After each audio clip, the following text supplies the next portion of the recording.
রাধে রাধে বন্ধুরা, আমি মধুপ্রিয়া। তোমাদের সবাইকে জানাই হ্যাপি ধানতেরাস।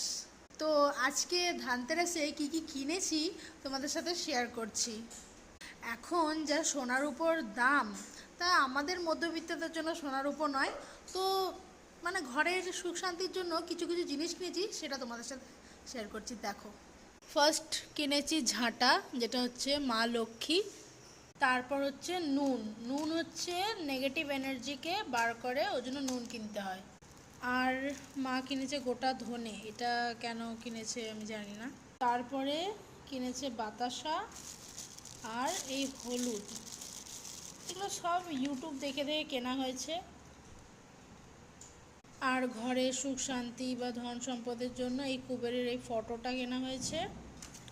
আর তার সাথে এই যে, অ্যাকচুয়ালি বলেছিল 7টা ঘোড়ার ছবি কিনতে, তো আমি কি করেছি, একেবারে সূর্য ভগবানেরই ছবি কিনেছি, তাতে ঘোড়াও আছে। আর তার সাথে আমি নিজের জন্য কিনেছি পেন। পড়াশোনায় মন না লাগলে এই ধনতেরাসের দিনে পেন কিনে নিলে ভালো। আর একটা আমি কিনেছি, সেটা হচ্ছে কড়ি আর গোমতী চক্র। এটাকে পুজো করে পার্সের মধ্যে রাখবো। আর লাস্ট হচ্ছে এই ময়ূর পালক, ঘরের সুখ শান্তির জন্য ময়ূর পালক কিনতে হয় আজকে ধানতেরাসের দিনে। তো কি কি কিনলাম তোমাদের সঙ্গে শেয়ার করলাম। আজকের মতো ভিডিওটা এই পর্যন্তই। টাটা।